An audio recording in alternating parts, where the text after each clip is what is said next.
A quantum Q flash replaces your shoe mount flash with more light, easier control over the light, and better exposures too. Let me show you what quantum Q flash is.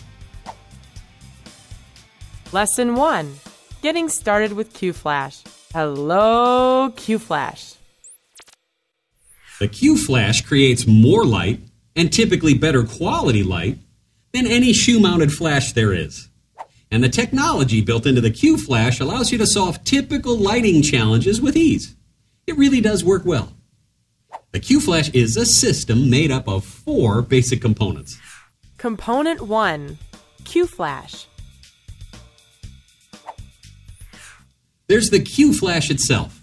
Now this is the current version, the T5DR.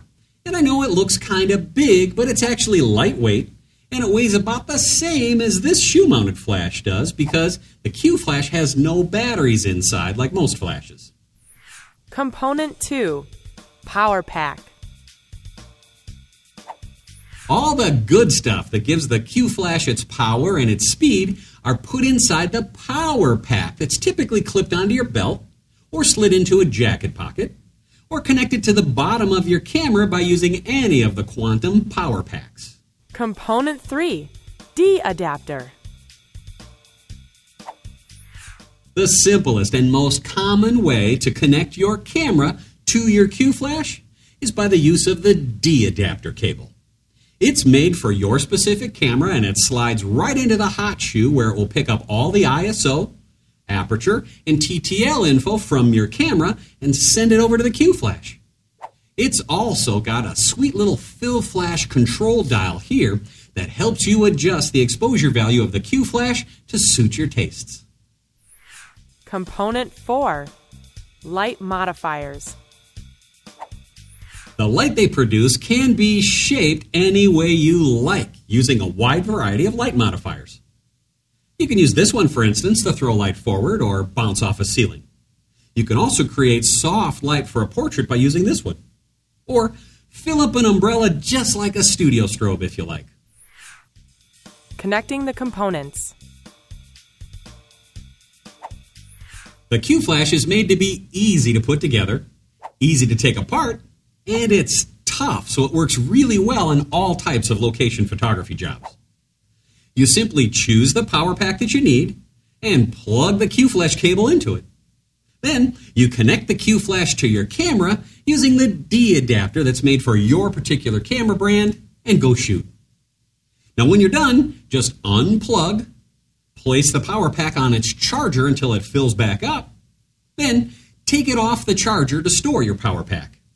And there's no problem with topping off the charge right before your next shoot. It won't hurt the power pack at all. No fuss, just simple and great light. The control panel. One of the reasons that the Q flash is the size that it is because the control panel is laid out to be easy to use with buttons that are simple and allow you to make any changes you need to your light quickly, even in low light conditions. Let me show you. Here's the control panel, and here's all the buttons to put it to work for you. The test button fires the Q flash without taking a picture. The mode button here allows you to change the exposure mode that you want to shoot in. Press it once and watch the flash mode blink, then tap the up or the down arrows here to cycle through your choice of shooting in TTL mode, strobo mode, program mode, auto mode, or manual exposure modes. The mode will be locked in and it'll stop blinking after a few seconds with no button pushes or when you go ahead and take a picture. When you need to set more adjustments like the ones in the custom program mode or manual power levels, for instance, just press the set button here and you'll see the manual power level blink, allowing you to use the up and the down arrows to adjust the power in 1/3 stop increments. This button here is for the Q flash options menu, where you can change the way you like the Q flash to work and give you the ability to use options like the built-in audible alert system, or exposure compensation, or adjust features like the cool sensor limit. That's really it. Some of these buttons you're going to use a lot. Some of these buttons you're only going to use a few times. But It's a simple, well thought out control panel, and everything on the Q Flash is designed for you to use on the run. So you can set it up quickly and shoot quickly too. Some photo shoots are done quickly and easily using your TTL exposure system. Others are best done by using auto exposure mode instead. The Q Flash gives you fast access to both of these modes and a few extra features not found in any other flash. Let me show you. Lesson 2. Getting started with Q Flash, TTL, and auto modes. Let's start off with the most popular way to use a Q Flash these days. That's with TTL. As soon as you connect your camera to the Q Flash and set the Q Flash to its QTTL mode, you'll see that the camera and the flash are now talking to each other once you tap the shutter. When you change the ISO, for instance, on your camera, the ISO indicator on the back of the Q Flash control panel also changes. This is called full dedication, and it means that all the TTL info from your camera is used by the Q Flash to produce great exposures under most conditions. Just as good, and actually even better in my opinion, than most camera manufacturers' flash do. TTL. TTL stands for through the lens, and that's where the exposure info comes from in QTTL mode, right through your camera lens. We can use a Q Flash in QTTL mode when it's connected to your camera by using the Quantum D adapter cable to the hot shoe, or we can clip on a wireless receiver, either the FreeX wire or the Q Nexus, right onto the side of the Q Flash and send TTL info without cables. If you discover that your camera's TTL system occasionally tends to overexpose or underexpose your TTL photos, you can adjust the level of light that the Q Flash will produce in QTTL mode by simply moving the fill dial here on the top of the D adapter. Turn the dial to the left or the minus side to reduce the amount of flash, and turn it to the right or the plus side to increase the amount of flash. In QTTL mode, this dial works just like the flash exposure compensation feature inside your camera, and actually it will show up on some camera bodies as that flash exposure comp.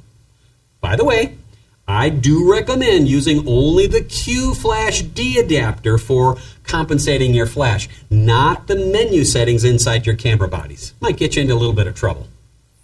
Most photographers discover that some cameras have better TTL systems in them than other ones do. And even though the TTL circuitry in your camera is probably pretty good, it's far from perfect. So on shoots where TTL is not the right choice for you or your camera system, we can use the auto exposure mode in the Q Flash instead. Auto and autofill mode. This mode is where the Q Flash decides how much light is needed for a proper exposure by using its own sensor, not the one found through the lens of your camera.